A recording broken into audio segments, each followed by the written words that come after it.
Virando o jogo. Apoio Banrisul.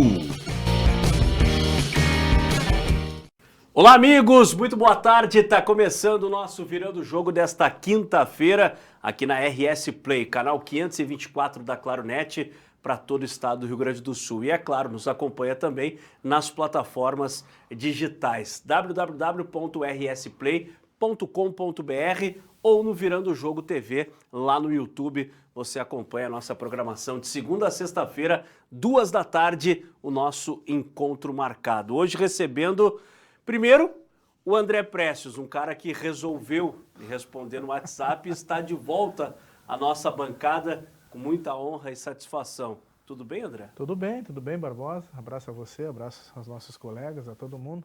Sempre bom retornar, né? Sempre bom rever os amigos aí, poder se comunicar com a tua audiência aí. Os caras falaram esses dias aí dos melhores repórteres do interior e tudo mais, daí, ó.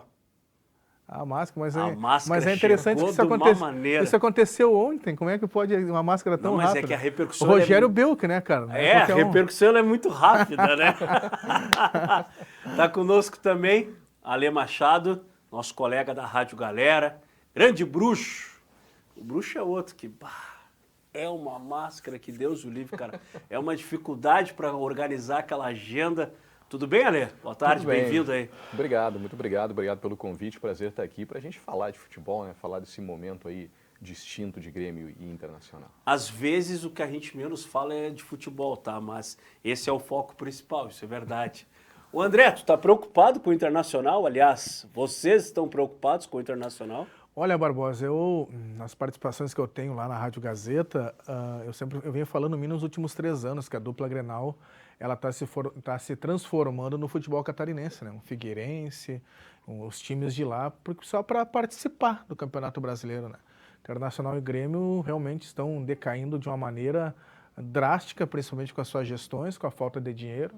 O Grêmio, no primeiro momento, parecia que ia ter uma luz no fim do túnel com a situação do Marcelo Marques, né? Teria a sua SAF particular, digamos assim, o que ajudou a mexer, pelo menos, os água a pé, como você diz, né? Dentro do Internacional, para que pudesse também formar um grupo de trabalho e, através disso, começar a levantar, a propor a situação da SAF do Internacional, que é a única maneira, nesse momento, de salvar tanto o Internacional, que é o mais endividado, quanto o Grêmio.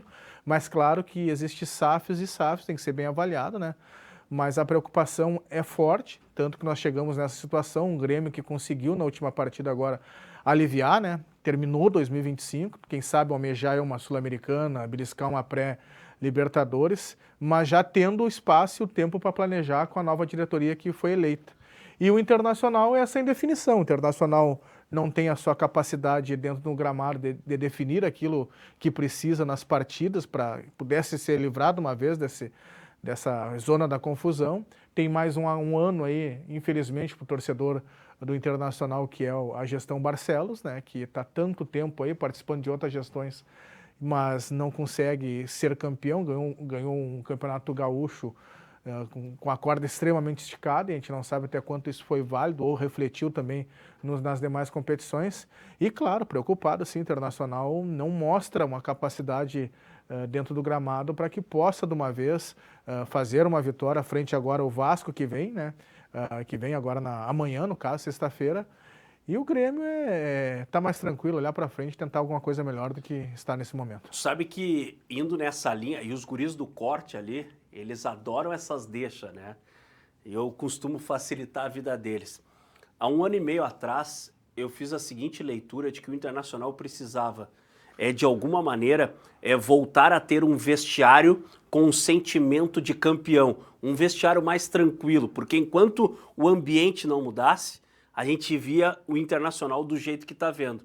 Sem competitividade, sem ambição, torcedor desacreditado e tudo mais. E eu sempre falei que o passo 1 do Internacional era voltar a ganhar o Campeonato Gaúcho. É muito pouco? Sim, mas o Campeonato Gaúcho, o título, ele muda pelo menos o ambiente do vestiário. E eu venho hoje aqui me corrigir. Nem o Campeonato Gaúcho foi o suficiente para mudar as coisas dentro do Internacional. Por quê? Porque tá errado lá de cima, ó. Não adianta a gente falar que o Borré ganha 1,5 milhão e não faz gol. Não adianta a gente falar que o fulano de tal não presta para vestir a camisa do Internacional. Tá, mas e a gestão? Ela precisa visualizar isso e corrigir. Não adianta visualizar e ficar empurrando com a barriga. Empurrar com a barriga desde que empurro eu, né? Eu tô bem, eu posso empurrar com a barriga, mas o presidente de um grande clube como o Internacional não pode mais empurrar a barriga. Tem um último ano para tentar salvar toda a história do Internacional, porque o rebaixamento, ele é momento, mas o Internacional tem a oportunidade de não virar história. O Internacional tem 3 confrontos e tem que vencer. Não tem muito o que pensar, né? Alê, é fácil a gente dizer que o fulano de tal não joga nada. O fulano de tal não joga nada. Cara, alguém contratou. Exato, alguém contratou. E eu entendo, assim, o momento dos 2 clubes, que o Grêmio só não está brigando na mesma situação do Internacional na questão de rebaixamento, porque a janela do meio do ano do Grêmio ela foi assertiva. William, Arthur, Marcos Rocha, o próprio Carlos Vinícius. Claro que o William, o Marcos Rocha, poderiam chegar aqui pela bagagem, pela história que eles têm no futebol e se acomodar. A gente já viu isso acontecer antes, tanto com o Grêmio quanto com o Internacional. Mas eles chegaram para disputar em nível de competitividade. E mudou a cara do Grêmio. O Arthur também. O Arthur era uma incógnita, né? As temporadas do Arthur na Europa faziam com que o torcedor do Grêmio, por mais otimista, tivesse um certo pé atrás com ele. Mas ele também chegou querendo jogar. Ele largou, ele largou da turma do Neymar, né? Exato. E aí tu tem um Carlos Vinícius que chega como centroavante e o cara tá resolvendo, tá fazendo gol. Então, a janela do Grêmio fez com que o Grêmio se distanciasse, sim, do rebaixamento e hoje está aí classificado para a Sul-Americana e pode beliscar uma pré-Libertadores, sim. Eu comentei, André, com a Lê aqui nos bastidores, de que a diferença entre o Grêmio e o Inter é que o Grêmio entendeu que tinha um time ruim e o Inter entendeu e não teve recurso e criatividade para mudar, e o Grêmio contratou bem, que é o que o Alê nos traz. Né? E o Inter, ele pagou um preço por ter jogado o Campeonato Gaúcho com a corda esticada, que todo mundo sabe, né? O Inter, ele se esforçou, ele se entregou 100% para conquistar o Campeonato Gaúcho para não deixar o Grêmio ser octa. Esse era o grande objetivo do Internacional, né? Só que com a conquista do Campeonato Gaúcho, eu acho que entrou uma coisa chamada soberba. O Inter achou que ele era maior do que ele realmente era e não soube fazer a leitura. Pois e eu tinha a ideia de que vencer o Campeonato Gaúcho iria fazer bem pro vestiário. Isso tudo vai ao encontro daquilo que a gente fala há muito tempo, né? O Campeonato Gaúcho engana, né? Engana bastante. O Internacional, no meio desse caminho, teve a capacidade de liberar jogadores, talvez porque precisasse, né? Liberou ali o Wesley, liberou quem mais? Liberou o Valência, enfim, e não repôs, né? O Fernando, que para mim era o melhor meio-campista do Rio Grande do Sul, e ficou aquela incógnita se era para ter finalizado já o contrato, não. O Fernando vem falar uma Vocês situação... não acham o Valência melhor que o Borré? O Valência, ele é mais finalizador, tanto é que hoje ele está metendo gol lá no Pachuca doidado, né? Mas eu acho que a questão, tanto o Valência quanto o Borré, é que se a gente pegar e analisar eles nos seus clubes, eles nunca foram centroavantes de fato. São jogadores de lado, atacantes de lado. Só que no Internacional, pega-se o atacante de lado e coloca ele na função que ele não rende, que ele não é a função dele. E aí tu mata o jogador. A gente viu o Inter fazer isso no passado com vários jogadores. Lisandro Lopes, por exemplo. É uma característica, parece, do Internacional. Pega o cara e não faz coloca isso só com as grandes contratações. Sim. Porque o Ricardo Matias, mesmo sendo um cara alto e tudo mais, é um cara que ele sabe jogar pelas pontas. E eu acho que é a preferência dele. E quando ele entra, que é sempre no desespero, daí o que faz? Vai pra área. Vai pra área que nós vamos jogar a bola lá pra tu tentar resolver. E mesmo assim o Internacional não consegue colocar a bola dentro da área. Não consegue. Ele não consegue passar o Inter tinha que aquela mudar última o estatuto do futebol mundial. Deveria ser 45 minutos de partida só, sem intervalo. Entendeu? Sem intervalo. Porque daí o Inter joga os 45 vai ganhar. Eu digo que tem uma coisa que, quando a gente trabalha o ano inteiro, as crianças na escola, quando chega o final do ano, normalmente, mandam as crianças para a colônia de férias, no verão. O Internacional, não. O Internacional é uma colônia de férias o ano inteiro, porque é muito cômodo tu jogar no Internacional. Não existe cobrança. A cobrança é da torcida ou de parte da imprensa, mas a cobrança de dentro, interna, ela não existe. Né? E aí a gente chega no D'Alessandro, que é um cara que como jogador fez sua história, é importante na história do Internacional, mas como dirigente está se provando que ele não está apto para a função. Já foi assim no Cruzeiro. E o André vivencia isso aí que tu tá falando. O André é um cara de frente, de repórter, de zona mista, e quando o resultado é ruim, como é fácil passar reto e não falar com ninguém, né, André? Eu sou daquele que ainda larga uma piada pros caras, né? Mas o Alê pegou bem e, principalmente, a gente sabe de várias situações dentro do vestiário do Internacional que aconteceu nesse ano que talvez venha refletir, né, em tudo isso. E uma das situações que se tem, que já deve ter comentado aqui nos outros lugares, é a situação do ídolo da Alessandro, né? Parece que ele não soube separar ainda dentro do vestiário o fato de ser um ídolo, e é inegável, isso nunca vai sair das costas dele, e ser o dirigente, né? Por vezes, pelo menos as informações que a gente tem no vestiário, é que a maneira que ele cobra os jogadores lá, parece que ele é meio que o dono do time, é meio que é o diretor, e ele é o diretor esportivo, mas que passa dos limites da cobrança. O que eu acho que é um grande mimimi, né? Visto o fato de que o Bernabé chega, acho que contra o Bahia, fez aquele pênalti empurrando o cara de uma forma que não tem o que reclamar, entra no vestiário e como se nada tivesse acontecido. E o D'Alessandro vai e cobra o cara. O Bernabé queria o quê? Queria um aumento de salário, de certo? Não, ele tinha que ser cobrado. Aliás, ele tinha que botar o pé dentro do vestiário já pedindo desculpa para as pessoas, né? Porque cada erro cometido em cada partida é uma situação que afunda mais o Internacional numa Série B. Então tem essa situação do D'Alessandro também, entre outras que a gente sabe aí. Esse papel do pós-ídolo, ele é complicado, né? Porque é difícil de separar o D'Alessandro dentro de campo, jogador de futebol e tal, com o dirigente, né? O dirigente, ele não fez nada ainda, né? Se ele tivesse feito um bom trabalho, ele não teria saído do Cruzeiro. Aí tu imagina ele dirigente que é, bom jogador que foi, e olha essas perebas jogando, e fica, meu Deus, onde é que eu me meti? Olha, o cara não consegue dar um passe de 3 metros. Meu Deus, vai ser difícil. Certamente ele pensa, ele não pode ou falar. Ele deve pensar, por exemplo, o que eu penso assistindo os jogos da Copa Seg. Tem muita gente ruim, como é que eu parei? Né? Porra, tu deve pensar isso. Tipo assim, porra, eu podia estar jogando. Mas é que eu sou mais consciente do que eles, né? Eu já penso que tem muita gente no microfone que não devia estar no microfone, mas tudo bem, deixa aqui. Isso é um recortezinho bom também, né? Vale essa polêmica também. Mas é o mercado, né?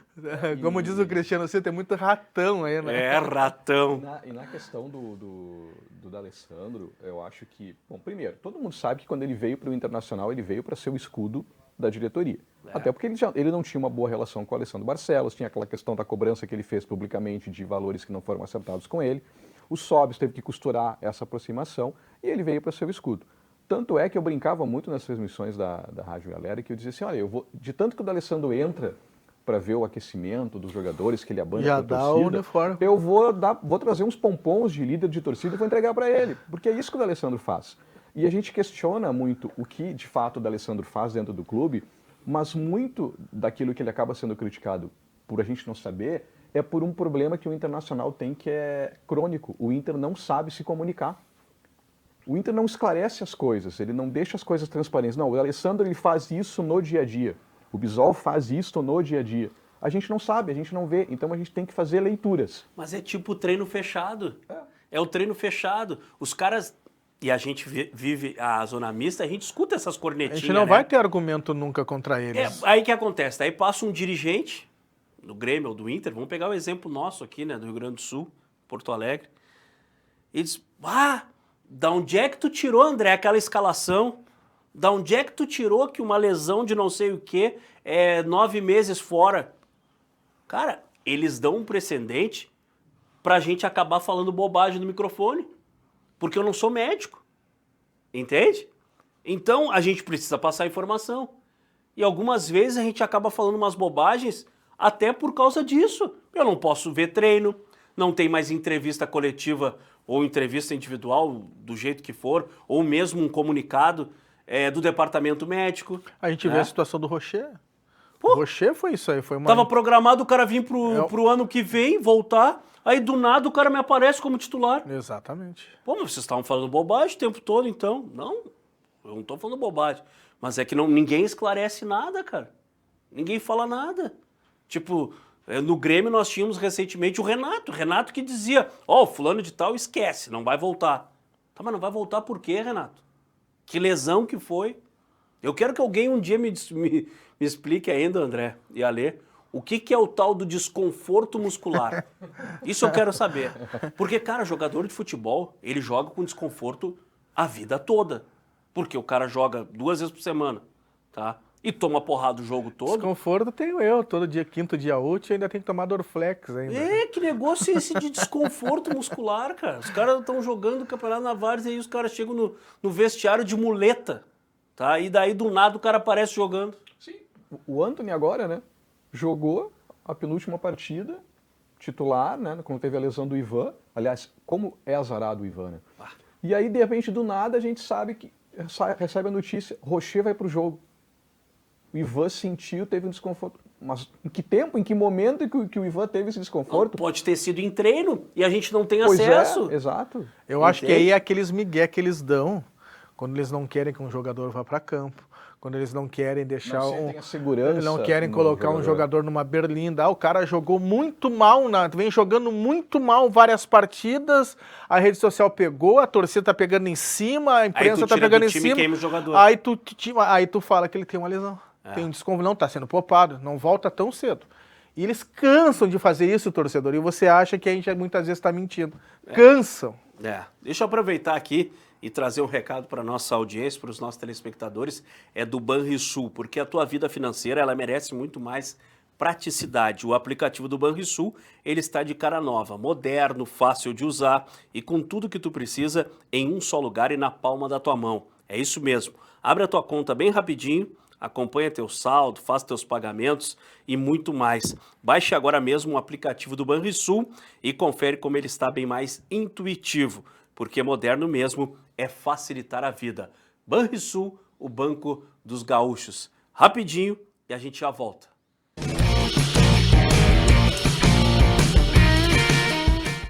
Rico baixou, brilhou, Rico baixou, bombou, Rico baixou, facilitou. O app atualizou, o Banri arrasou, clicou, baixou, facilitou. O app Banrisul tá mais moderno e mais fácil de usar. E tu pode acompanhar a tua vida financeira num só lugar. Baixa o app Banrisul e abre tua conta. Clicou, baixou, facilitou. Banrisul. Com certeza você já conhece a maior gráfica do sul do Brasil. Na Clique Impresso, atendemos as maiores marcas com qualidade e velocidade incomparáveis. Com 13 lojas expressas e uma frota ágil, garantimos entregas rápidas para toda a região. Está precisando renovar o seu material gráfico? Contamos com valores incríveis, imperdíveis e um padrão de qualidade que impressiona. Se grandes marcas confiam na Clique Impresso, por que você ainda não? Clique Impresso, você idealiza e nós realizamos.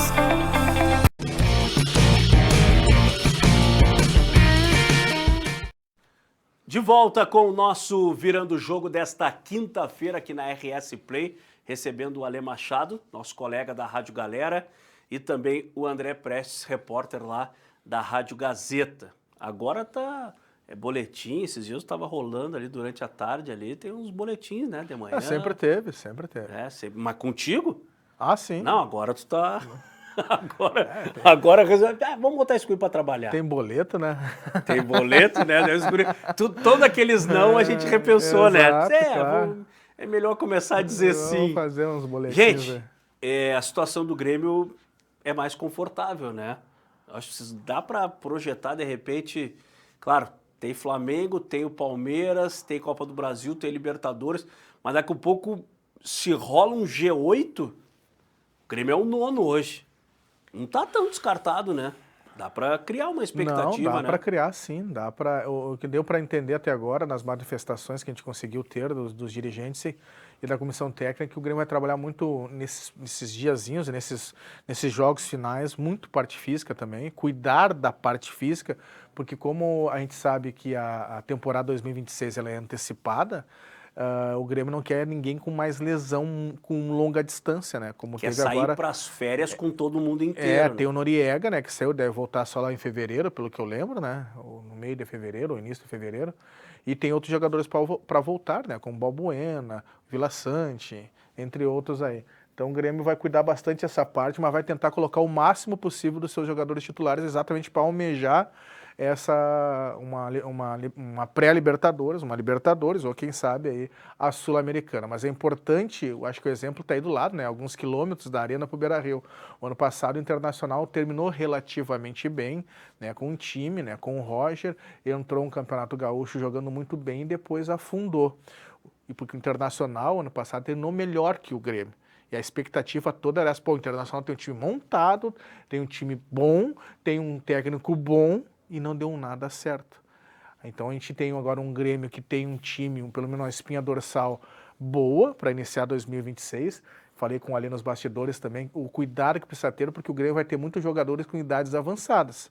Balbuena, Marcos Rocha, o William, enfim, então tem que mesclar e trazer, porque o Grêmio vai ter que fazer uma limpa também, né? E tem que trazer jogadores aí que possam dar esse equilíbrio, utilizando, claro, a base, mas tendo esse exemplo do que aconteceu com o Internacional no final do ano passado, na chegada do Gauchão. Vai ser um desafio tremendo para todos os clubes essa temporada de 2026, com essa antecipação do calendário. Vocês mantêm o Mano Menezes ou buscam outro nome? A questão do Mano, da continuidade dele ou não, depende muito do mercado, porque e isso vale também para o Internacional. Apesar do Ramon ter contrato aí até dezembro do ano que vem, eu não garanto o Ramon para o ano que vem, né? Até mesmo pode até partir dele não continuar. E no caso do Mano, é aquela coisa, o Mano não fica, ou a nova presidência que vai assumir, a nova gestão que assume dia 8 de dezembro, de repente não quer o Mano, mas quem vem? Quem é que está no mercado? Essa é a questão, é todo mundo dizendo, não tem que ficar o Mano, não tem que ficar o Mano, não tem que ficar o Mano. Tá, então me traz 2, 3 nomes aí. Sobre o Mano, o que acontece? O Mano, ele tá pegando aquela fama de ser o apagador de incêndio, né? Aquele que apaga incêndio, e é o que ele não quer. E as últimas vezes que ele vem treinando os times exatamente para apagar incêndio, aconteceu com o Grêmio. E lá na declaração dele na coletiva contra enfim, não vou me lembrar, uma das últimas aí, foi dentro da Arena. Ele falou, renovação, a gente vai ter que sentar, vamos ter que alinhar ideias, porque os pensamentos estão diferentes, porque se não alinhar as ideias para caminhar todo mundo para o mesmo lado, remar para o mesmo lado, isso estoura mais adiante. E o Mano sabe que assim como o Internacional está mal financeiramente, o Grêmio também está, são 800 milhões de dívidas, né? E o Mano sabe que o Grêmio não vai ter condições de trazer grandes jogadores para montar um grande clube, um grande time. E ele pensa também nisso. Porque preocupado com essa fama de apagador de incêndio, ele sabe que se ele sai do Grêmio, ele vai ser procurado na primeira crise, né, do ano seguinte. E a primeira crise ele vai apagar fogo de novo. Da mesma forma como ele tem uma espinha dorsal montada boa, né? Não dá para dizer que o time do Grêmio deu uma boa do melhorar. Dá para encaixar mais, dá para treinar mais, entrosar mais e encaixar peças. Claro que ele vai querer peças boas, aí ele vai ver se o Grêmio vai ter condições ou não. Fazer frente com o Palmeiras, mesmo um Palmeiras com milhões de desfalques, já é uma evolução. É uma pena ele que o fez Grêmio a frente no segundo tempo, porque o primeiro foi verdade. Né? E o que me preocupa é que o Grêmio não tem uma regularidade. Ele faz um grande jogo e mas daí isso o é normal próximo de um cai. time em formação. Esse time do Grêmio está em formação ainda, Barbosa. Mesmo sabe? que em final de chegou temporada. há pouco tempo. O William chegou, machucou e voltou agora. Né? O Arthur a gente já sabe o que joga. Ele tem peças para acrescentar aí. Então eu acho que o Grêmio vai alinhar ideias com o Mano. Mano, eu consigo trazer isso para ti. Te serve? Aí vamos decidir se fica ou não. Eu acho que o Grêmio ele tá bem encaminhado, mas eu acho que a leitura é bem essa daí. Tipo, tu tira o Mano e tu não tem recurso do mercado, tu não tem alternativas, cara, então fica com o Mano. Já tem um corpo montado, como diz o André, não vai inventar moda. Mas eu, sinceramente, eu não sei se é o que vai acontecer. Sabe? O pensamento do time do Marcelo Marques nunca era o Mano Menezes, era um profissional português, né? Daquele time do Marcelo Marques, alguns estão com o Dorico Román, que tem esse pensamento de ter um técnico, a grande maioria, que ter um técnico português. Por trás desse time é certo que também tem o Marcelo Marques ali. E o Grêmio tem o Filipão, que é um conhecedor do futebol português, que poderia, ô Alê, quem é o cara aí? Eu acho que o cara é o fulano de tal. Porque daqui a um pouco tu contrata assim meio que sem... indicação nenhuma, sem respaldo nenhum. E, cara, o Filipão é rei em Portugal. Mas de todos esses argumentos que nós estamos dando aqui, eu acho que o argumento maior para a permanência do Mano Menezes é exatamente a antecipação do calendário. É há muito pouco tempo um novo técnico chegar e ter que mostrar resultado. Não, e o Grêmio já deu 10, 15 dias de férias, né? Isso. Todos os clubes. Todos os clubes. Tem mais Exceção 15. dos clubes que participaram ali do Inter Mundial e de Grêmio tem que dar Clubes. mais 15. Pois é curto. E E tem- é engraçado porque o Campeonato Brasileiro acaba dia 8, né? Sim. Isso. Tá, então dia 8 os caras já estão de férias. 10 ou 11 o final de Eles semana, vão né, voltar do Gauchão. entre o Natal e o Réveillon. Sim.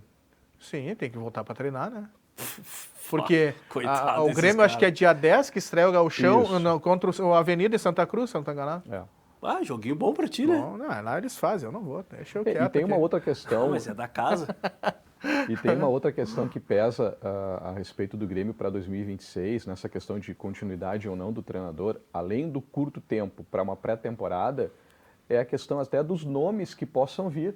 Porque, por exemplo, se o Mano continua, ok, já tem uma espinha dorsal, o Mano também é um conhecedor do mercado de futebol, vai estar amparado ali pelo Filipão, ele já pode ter nomes para se pensar. Agora, termina o campeonato 7 de dezembro, demite o Mano. Tu tem um período muito curto para trazer um treinador. Vamos supor que vem um treinador português, por exemplo, que não conhece futebol brasileiro. O cara vai chegar aqui, tendo menos de um mês para fazer pré-temporada e estrear no Campeonato Gaúcho, para trazer jogadores. O tempo é muito curto. Não, e outra, né? Por mais que a gente não valorize o Campeonato Gaúcho, esse ano eu acho que a pior estratégia que tem é tu começar com base. Porque esse formato novo do Campeonato Gaúcho, cara, tu começou errado nos 2 primeiros jogos. Desde o ano passado, né? Mas é que agora funilou mais ainda. Porque só tem o turno, não tem o retorno. Sim. Tá? Então tu perdeu os 2 primeiros, cara, tu já encaminhou a disputar outras coisas, menos o título. Sabe? Tipo, vai ser um Campeonato Gaúcho muito rápido. Muito rápido. Então a dupla Grenal que pense bem. Por isso que eu disse, é o desafio, o maior desafio do calendário do futebol brasileiro vai ser o do ano que vem. Porque tu meter a galera, aí, os veteranos, aí, os titulares a jogar já de cara, vai estourar ligeirinho, né, velho? Complementando com o que tu falou dessa questão de começa o campeonato, perde 2 jogos na sequência, tem uma coisa que é a impaciência do torcedor. Verdade. Porque o torcedor ele pode friamente pensar assim, não, vai começar agora, tá voltando, né, pouco tempo para treinar, mas o torcedor na hora que a bola rola, ele esquece isso, ele quer a vitória. Claro. Tu perde 2 jogos, já começa uma pressão em cima de um treinador novo que vai estar chegando, se o Grêmio trocar. A gente viu isso com o Quinteiros. Então, olha, tanto o Grêmio quanto o Inter vão ter que ser muito cirúrgicos nessa mudança aí para 2026. Sem dúvida alguma. Gente, quero agradecer mais uma vez a vinda de vocês nessa quinta-feira.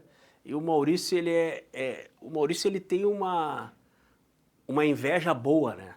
Ele disse, convidei os guri para vir na sexta também. Tá bom, tudo certo, tranquilo. Então amanhã vocês vão estar aqui de novo, só que com o Maurício, né? O programa vai ficar um pouco mais leve, vamos dizer assim. Não tão leve, mas um pouquinho mais leve. O homem tá se cuidando, vocês viram? Vai, perdeu uns fuquinhos já aí, meu. Ele tá mais magro que o Jô Soares, dá pra ver. Tá, não. O homem tá bem, só falta voltar a jogar futebol agora. Que decepção aquele time que ele montou. Mas tudo certo. Alê, satisfação, cara. Sempre que tiver de bobeira aí, já sabe o endereço, vem nos visitar. Muito obrigado. Obrigado mesmo pelo convite e sempre que precisar, estou aí, estou à disposição. Legal, muito bom. André, não me abandona mais, cara. Tu era o nosso fiel É a escudeiro. vida, Baltar. Aí, Tô é chamando meu tantos narrador. anos de relação. Alô, Baltar! São 11 anos de relação com essa mala do Baltar. Sabe que foi um dos primeiros narradores que eu trabalhei. Trabalharam na LBV. LBV. LBV. Mas obrigado, Barbosa. Quando puder, a gente vai aparecer assim. Agora tá dando uma melhorada aí na situação. Vamos sempre se comunicar aí para poder estar aqui desfrutando da parceria de vocês. E um dia que tu lembrar dos amigos aqui, quando tu fizer aquele churrasquinho, eu sigo na esperança, tá? Mas tu não vai para lá. Só Tu vejo não vai pro nas fotos. subúrbio, cara. Tu não vai Eu pro vou subúrbio. sim, tu tá não vai. maluco. Churrasco? Nem tu e nem o Daniel Félix. O Daniel é mascarado, isso é verdade. Mas eu vou. Para vocês, um grande abraço. Amanhã, 14h, O Virando o Jogo está de volta com a apresentação do Maurício Borba, tá bom? Valeu, tchau, tchau.